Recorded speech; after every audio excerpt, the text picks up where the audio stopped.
roll. I'm Jaxson. I'm Jonathan. Yeah, we talking all things NBA. We're father-son duo. It's pretty awesome. We talk about songs of the past to whatever's going on today. Um, Today I'm pretty excited. We got we're doing our top three most underrated, overrated players this season.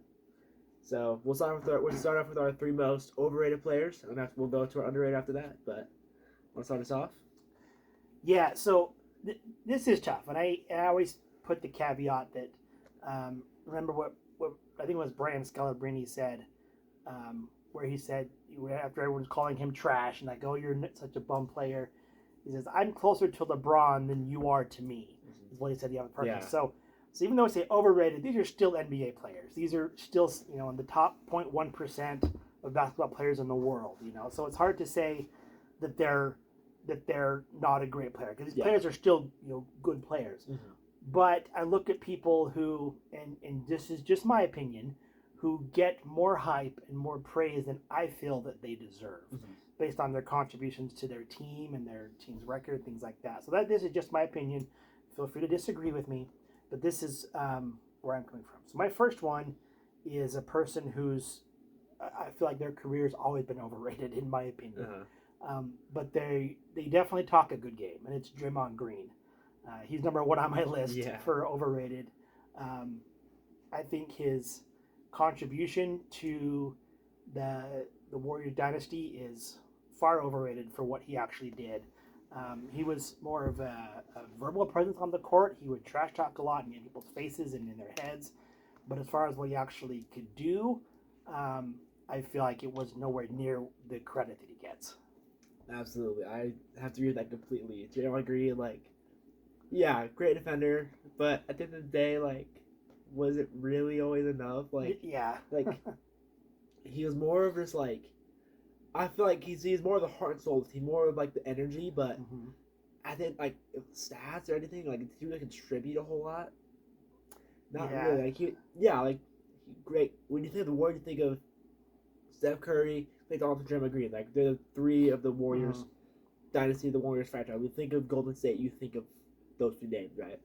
And again, he's a hard school team, but looking at all the numbers, was he really all the way there? I never thought he deserved an All-Star appearance, but his team was great at the time, so that's why he got in, I feel. But I don't put him in the league as an All-Star, even at the peak of his career. Yeah, absolutely. This one is probably to get me in trouble for a little bit, but for my first pick in the overrated players, again, no particular order, but just three most overrated players in the game today, is SGA. Shai Gilgeous-Alexander. I'm not the biggest fan of him. I think just a foul merchant. Same thing with James Harden. I could not stand James Harden back in 2018, but same way, just a foul merchant, and I feel like the only reason he got MVP last year because his team was so good. But I feel like even then, he had, Jalen Williams, he has such a deep team. Alex Caruso they got, they had, what's his name, he played on the Knicks right before them. Hartenstein. They have so many just good players, or dudes that rope, but he really only won MVP because bonus fatigue and because his team is so good. But he just has a good team. If Shai was on Charlotte, he'd be Kemba Walker, seen as good on a bad team. I feel genuinely great, good again. When I said at the start of the episode, these NBA players are really good players, but Shai I think he's way more overhyped than what he's told to be. Great player, but does he really deserve an MVP? If you ask me, no, I think Luka has it over him. I think so many other players have it over Shai. Shai's honestly barely top 10 for me. I agree with you there. Great player, yes. All-Star, yes. Best in the league. I don't know that he's the best in the league. In fact, I don't. He's not. I see why he won MVP. As I said last episode, some voters just look at the best player on the best team. Yeah. And he was the best player on OKC. He's OKC's MVP for sure. For sure. But again, if you're starting from scratch to start a franchise, you can pick any player in the league to start that with. It's not going to be SGA. He's not your first choice. So, maybe he got the benefit of the great record and voter fatigue with Jokic, but yeah, I could see how he's overrated. Yeah. But as we also said last episode, this is his chance to prove this year if he is overrated or if he can really stepping up. So, Absolutely, yeah. Okay. My second pick is a person who I've also thought as their entire career has been overrated.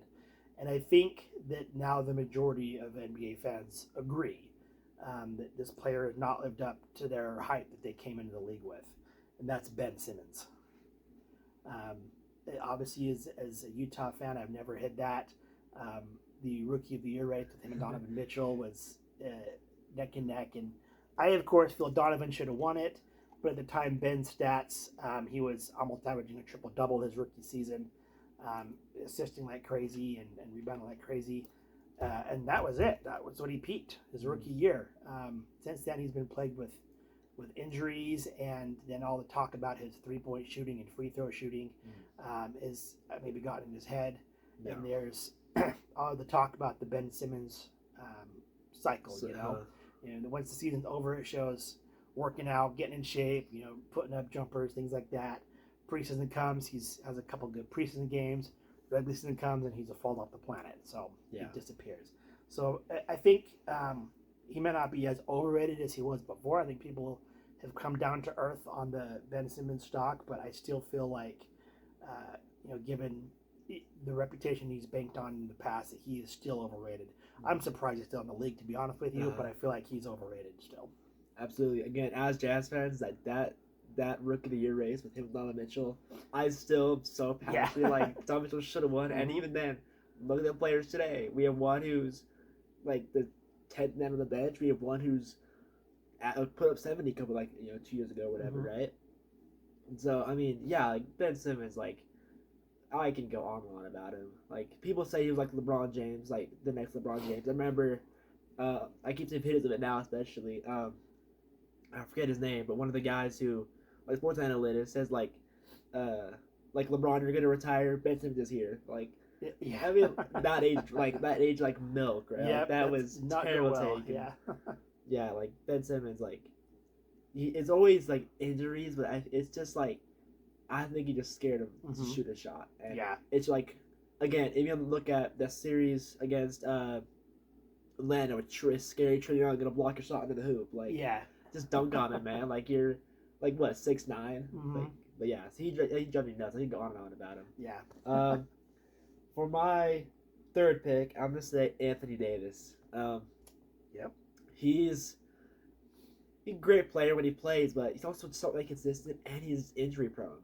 Yeah. Like, you either Anthony Davis is like injured all the time, or like if you look at the playoffs, he'll have a game where he's like 30, 10, and 10. Yeah. And then he'll have a game where he's like 14, 2, and like 5. I'm like, and then they met him back at 30 points again. I'm like, if he was consistent, he'd be a great player. And he is really good. He like his moments, he's really good. But he also is like, he's injured constantly. No one's back. Like, if you ask me, if Anthony Davis was healthier and more consistent, how they came on LeBron on the Lakers could have had far more of a dynasty. Like, it wouldn't be that the bubble and then like that's it. Like, they could have had probably a consecutive. LeBron would be seen as the greatest player of all time because he has so many more rings. But yeah, like, Anthony Davis is really holding him back and his team back because he's just so injury prone. And they put so much faith in him and build so much around him that when he's not available, it's hard for them to have a backup plan. Yeah, absolutely, yeah. But yeah, I do like. He is very fun to watch, and I do like Anthony Davis. But I just think he's, for everything that people say he is, he's just overrated to me. Like, he just, from what he's looked at by his peers and like fans around the world, like, he's just overhyped like crazy. I feel like great player. I enjoy watching him when he is healthy and when he is good and consistent, but how often is that? You know, like, how many games do we get where he's genuinely like a monster on both ends of the field, right? Yeah, when he's good, he's good. Yeah. But those are more rare occurrences than they are the norm with him. Yeah. And I think you're absolutely right. People remember the great games he has and his rookie campaign, and they kind of they know what he's capable of, but he doesn't achieve that high standard that people expect from him that often. So I think I think he's a good role player, and had LeBron been 5 years younger, I think it would have worked out great with him and LeBron teaming up. But where, because I think he makes a great number two choice. Mhm. But as the number one choice, I think he still can't hold the workload of having that much attention on him. So when he's good, but it's not often that he reaches that level all the time. Absolutely. So okay. So before I say my third choice, I had a couple honorable mentions that were almost on my list. I won't get into too much detail about why I think they're on that list, but I almost put Russell Westbrook up there because he has always been overrated. Like, even though he's great, he never helps the teams win. Absolutely. And I almost put Julius Randle up there Okay. because he's also he's varies, I think, more than anyone in the league between good and bad. He's just so night and day.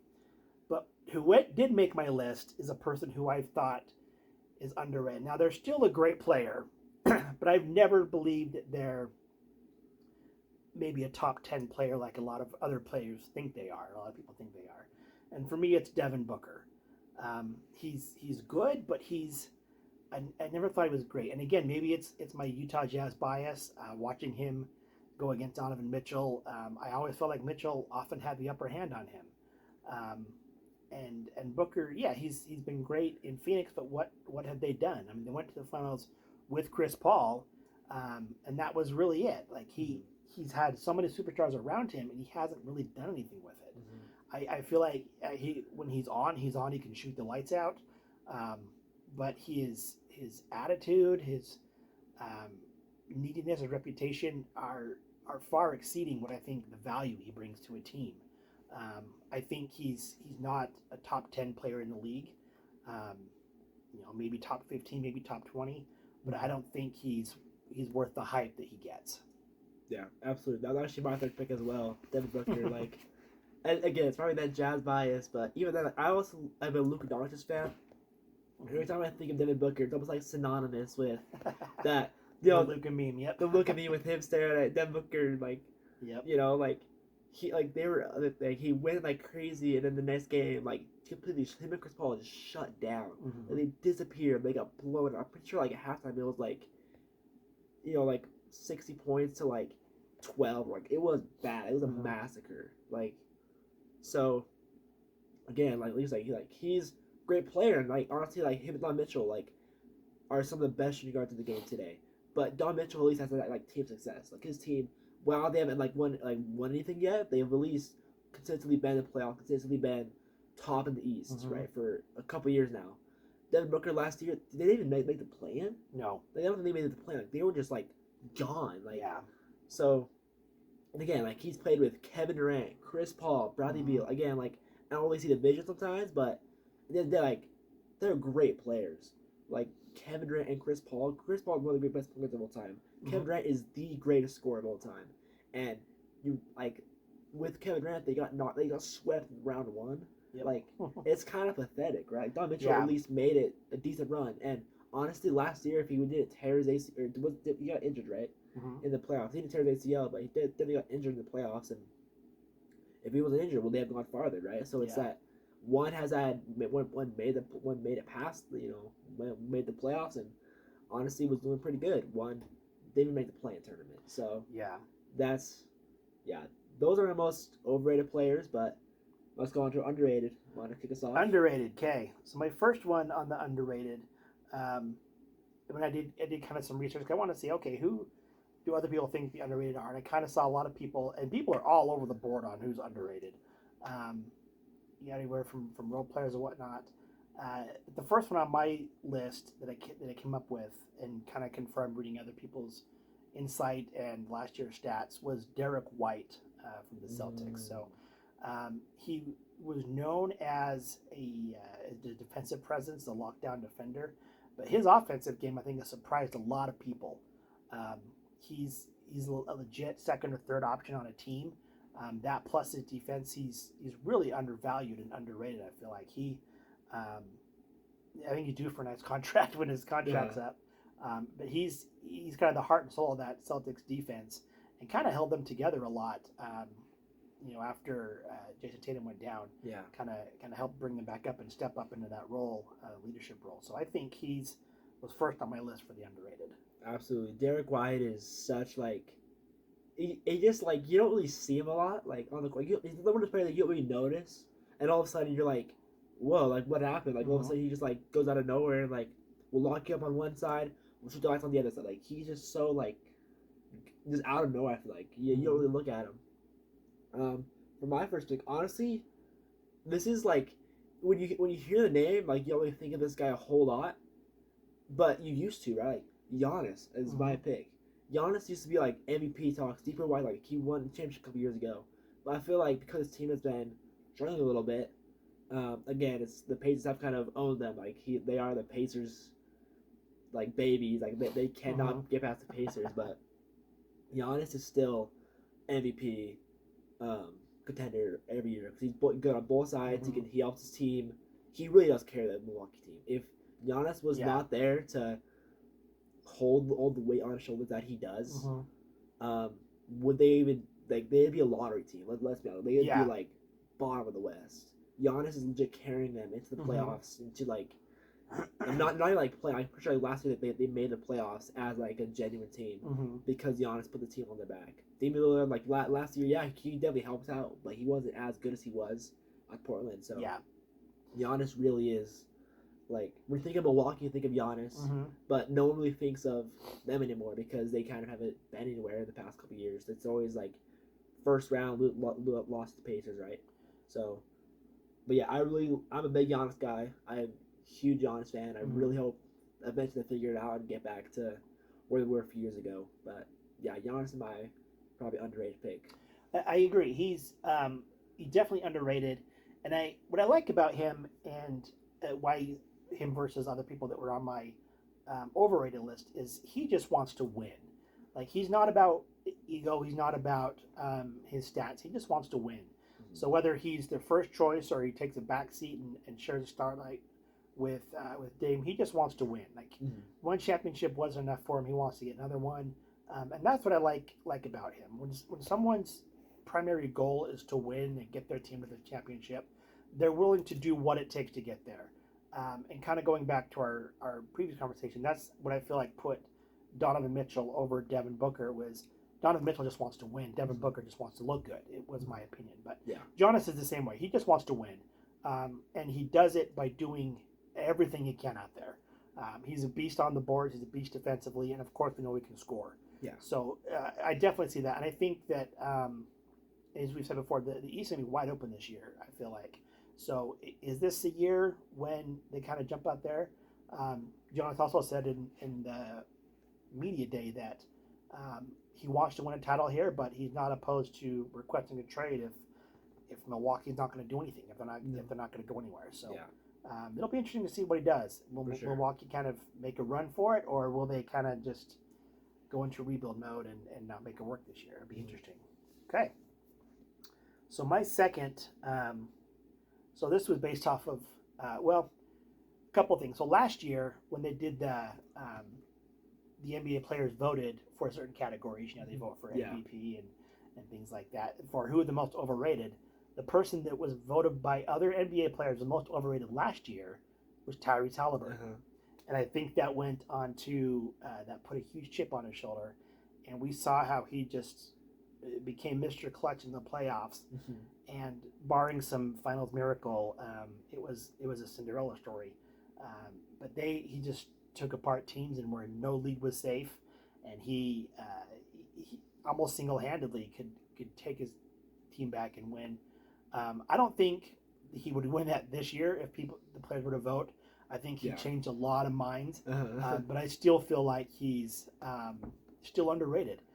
He certainly was underrated in my opinion. Last year, like I barely thought much of him, but watching him through the playoff run, I realized that just how good he is. And when it comes down to those clutch moments, there's definitely players that you see, and you come to mind like a Jordan and a Kobe, where you just see it in them, where they're like the fire that they have in those clutch moments, where they're going to do everything they can, and it's nearly impossible almost as if the script is written that they're going to score, do what they need to do. You see that in Tyrese. Yeah. The fire, the confidence. He's not afraid of any big moment, as he proved over and over and over last season. It was incredible. So I think that's why he's on my list. I think he changed a lot of opinions, but he's still probably underrated in a lot of people's eyes for what he can really do. Yeah, like whenever I think of Tyrese Halliburton, I did not think of the clutch player that he was last year. I thought he was just gonna be, I thought I just always thought of him as like a really good playmaker and a decent scorer. But he like completely changed. Like every year, I'm like, oh yeah, even against the Bucks, I'm like, yeah, oh he's gonna lose to the Bucks first round. They made like a sweep or 5 games. It's gonna be like short series. And he comes by, sweeps Giannis, like like dismantles the Cavs, and he was like the Knicks, I'm pretty sure. And then he went out to the finals and lost in Game 7. Like Tyrese, and again, Tyrese Halliburton only got injured in Game 7. If he was healthy, would they have won? Like he is just like listening, seeing that play. I remember like there's been a couple of times I lose my dad. We're like watching upstairs on like the TV, and I'm like, Dad, like they're coming back, they're gonna win again. And he comes by and he hits a game winner, and we're like, what just happened? Like, yeah, Tyrese Halliburton, like you don't see him coming. And all of a sudden, like maybe it's the whole page, the whole team's underrated to be honest, but you don't think about him. And all of a sudden you're up like 20 points with like half a quarter left. And all of a sudden you're like, oh, we're fine, we're gonna win this game. Yep. And then like starts like 10 points, 5 points, and then you end the game and Tyson Collins hits a game winner, and you'll lose the game. And you're just like, what just happened? Like it's the whole world baffled because just out of nowhere he just comes by and just storms back and just wins the series for everyone. Okay, for my next pick in the underrated, I have Alperen Sengun. Okay. Yep. I feel like him playing on the Rockets, which haven't been good since James Harden left. I guess last year pretty good. Mm-hmm. But he really is kind of out of nowhere. I am a huge fan of him. I love Jokic and I love Alperen Sengun. So I'm really excited to see him and the Rockets kind of go on next year. It's going to be really fun and really cool to see.